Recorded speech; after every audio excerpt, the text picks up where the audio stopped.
We bring you this Fox News alert, some stunning new twist on day 11 of the search for Nancy Guthrie. Investigators racing against the clock, and they returned to both Nancy and Annie Guthrie's homes this afternoon. Two officials were seen leaving Annie's house with a bag in their hand, and they checked the mailbox as well. Now, every second counts as they try to track down this person you are seeing on the screen, caught on camera on Nancy Guthrie's porch the night she went missing. Last night, a person was detained for questioning but has been released. However, FBI Director Kash Patel says the Bureau is looking at multiple persons, plural, of interest. I do believe we are looking at people who, as we say, are persons of interest. That FBI director you just heard, Kash Patel, doesn't show up on local news broadcasts for routine missing person cases. When the director of the Federal Bureau of Investigation goes on camera to say, persons of interest, plural, you're looking at a case that has federal resources mobilized at the highest level, and that person you saw on Nancy Guthrie's porch? That 30-second clip took 10 days and Google's best engineers to recover. Here's what they're not telling you in that Fox News report. Nancy Guthrie is 84 years old. She's been missing for 11 days from her Tucson home in the Catalina foothills, an upscale neighborhood where ring cameras are on every third house and retired professionals walk their dogs at dawn. This is not a neighborhood where people vanish. Yet on the night of February 1st, someone wearing black gloves, a dark robe, and what investigators now believe were two layered hoods walked up to her front door. And Nancy Guthrie hasn't been seen since. The camera footage you just watched? That wasn't sitting in Nancy's Ring app waiting to be downloaded. That feed was deleted, scrubbed. But here's where it gets technical. And this is why the FBI brought in Google. When your Nest camera records, it doesn't just save to the device. It sends data packets through your Wi-Fi router, and fragments of those packets get cached, temporarily stored, in various network nodes before reaching cloud storage.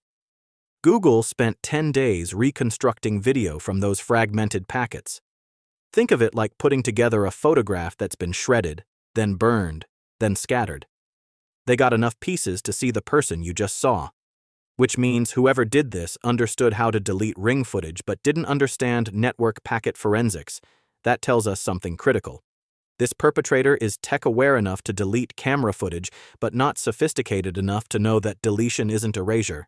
Remember that detail. It's going to matter. Now let's talk about what happened today, day 11, and why this glove changes everything. The New York Post broke the story this morning. FBI agents found a black glove in shrubbery approximately 1.5 miles from Nancy's home during a search of multiple roadways in the Catalina foothills. One glove, not a pair. And it resembles the gloves worn by the person on that porch camera. If this glove belonged to the perpetrator, we're looking at the first major physical evidence break in 11 days. DNA analysis could identify the suspect within 48 hours using investigative genetic genealogy, the same technique that caught the Golden State Killer. But here's the problem that should make you pause. The person on that camera was methodical. Dark clothing head to toe, gloves, two hoods layered to ensure no hair falls. The kind of black glove, which resembled that in the video from the shrubbery. Curious, is this connected to that Catalina foothills search? And second, can they get DNA off this glove? Well, if it is, in fact, one of the gloves that the perpetrator wore at the scenes, then, of course, this would be a very, very big break because of the possible DNA analysis that we've talked about, Kaylee. You and I have talked about it many times. It's the question I asked at the press conference, which was, will you use the IgG DNA? That is the DNA that is familial, and so you have a much, much greater shot of getting to somebody who is linked to your suspect as opposed to a one-to-one hit, which is a very, very remote possibility. That said, the idea that they've only found one glove, it's pretty far. Operational security that suggests planning, rehearsal, caution. And we're supposed to believe this same person, who spent what had to be days planning how to avoid leaving DNA evidence, casually tosses one glove out a car window 1.5 miles down the road? It doesn't fit. Unless the perpetrator made one catastrophic mistake in an otherwise careful operation, or unless that glove was placed there deliberately.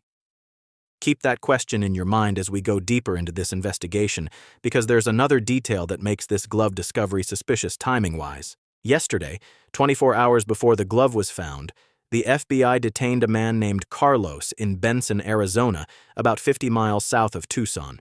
He was questioned, his phone was seized, and then he was released. Fox News reporter Matt Finn confirmed with the FBI that Carlos was not identified solely from the porch camera footage. That's a critical distinction. It means investigators had additional digital evidence that pointed to him, likely delivery records, GPS data, or mapping app history showing he'd navigated to Nancy Guthrie's address. Carlos is a delivery driver. When Matt Finn asked him directly if he'd ever delivered to Nancy's home, his answer was vague. I very well might have. Not yes. Not no. Very well might have. That's the answer of someone who doesn't want to confirm they were in that neighborhood, but knows their digital footprint might prove otherwise. Law enforcement can subpoena delivery app records. They can see every address you've entered into Waze or Google Maps. In a federal kidnapping investigation, especially one involving an 84-year-old woman whose life is on the line, the probable cause bar for search warrants comes down. They got over that bar with Carlos, and then they let him go.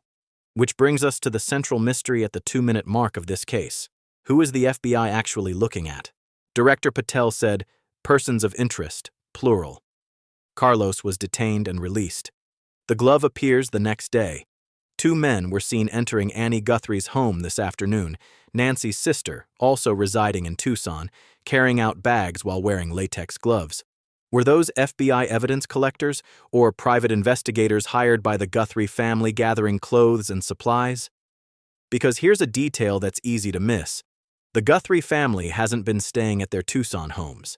They've relocated to an undisclosed location outside the city to avoid the media presence you saw in that Fox footage. Why does that matter? Because in stranger abduction cases, families typically want maximum visibility. They do press conferences, they plead on camera, they stay close to the investigation command post. But when families retain private security and relocate to avoid media, it suggests one of 2 things.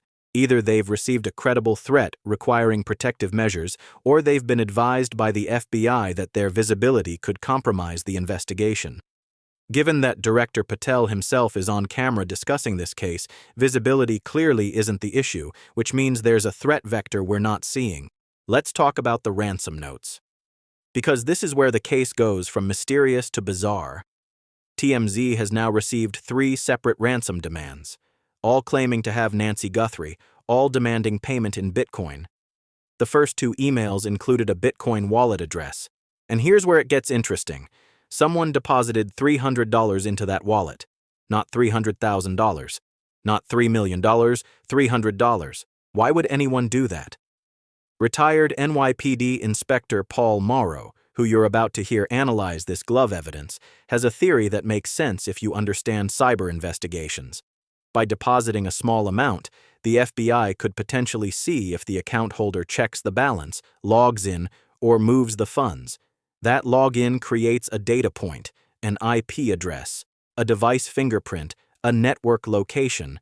It's called tickling the wire in law enforcement.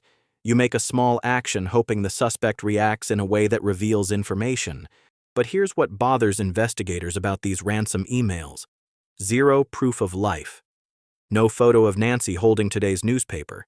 No mention of specific details from inside her home that only someone who'd been there would know. The information in those emails could have been gleaned from media reports and public records, which strongly suggests these aren't legitimate ransom demands. They're either opportunistic fraudsters trying to exploit a high-profile case, or they're ransomware criminals using the same tactics they use for corporate extortion. And that raises a darker possibility. If the ransom notes are fake, what's the real motive?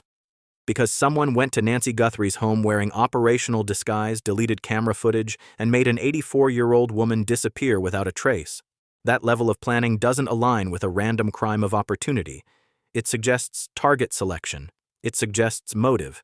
This is where the investigation turns inward, and where the Guthrie family's high-profile connections become impossible to ignore.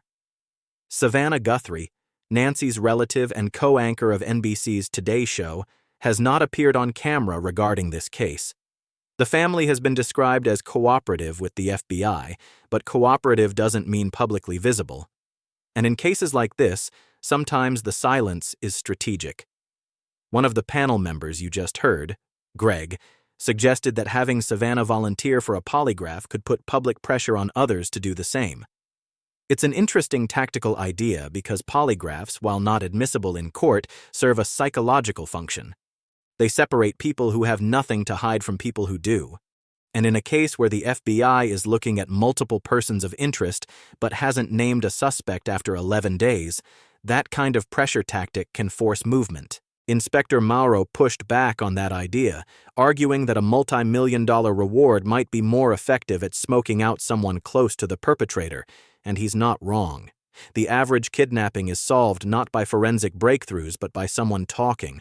A friend, a relative, someone who saw something suspicious and decides the reward money is worth the risk of coming forward.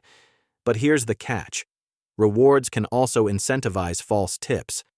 And in a case that already has fake ransom notes flooding TMZ's inbox, adding financial incentive could bury the real lead under an avalanche of garbage information. That's the calculation the FBI is making right now. Do you offer $1 million and risk drowning your tip line, or do you keep it surgical and follow the digital evidence? Which brings us back to that glove.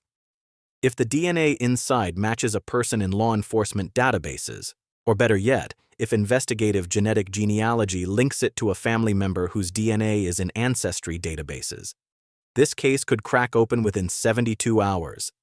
But if the glove comes back clean, or worse, if it was planted by someone trying to misdirect the investigation, then day 11 becomes day 20, and day 20 becomes day 30, and Nancy Guthrie's chances decrease exponentially with every passing hour. Here's what's happening behind the scenes that the Fox report didn't fully explain. The FBI isn't just analyzing that glove, they're still decoding additional video packets from other cameras in Nancy's neighborhood. Nest cameras have audio. If they can recover even 10 seconds of the perpetrator's voice biometrics could identify them. They're scraping every ring camera, every dashboard cam, every commercial security system within a 2-mile radius looking for a vehicle that drove through the Catalina foothills multiple times in the week before February 1st. That's the pattern that reveals surveillance. That's what tells you this was planned. And they're building a digital map of every person who searched Nancy Guthrie's address in Google Maps. Every delivery driver whose route included her street, every service contractor who's been inside that home in the past year. Because someone knew that house. Someone knew her routine, and someone knew exactly how to make an 84-year-old woman vanish in the 30 seconds it takes for a ring camera to buffer. The next 48 hours will determine whether that glove is the break this case desperately needs, or the red herring that cost investigators 3 days they didn't have to waste. DNA results are expected by Friday. Carlos's phone is still in FBI custody, and whatever they're extracting from it hasn't been made public yet. And somewhere, Nancy Guthrie is either alive and waiting for rescue, or this case has already become a recovery operation. One detail you should watch in the next 72 hours. Whether the FBI increases its public presence or goes dark. When they're close to an arrest, they go silent. When they need public help, they flood the zone with media. Director Patel appearing on camera yesterday was a signal. The question is, was it a signal that they need more tips, or a signal to the perpetrator that the walls are closing in? What do you think that glove means? Is it the break that solves this case, or the misdirection that derails it? Drop your theory in the comments.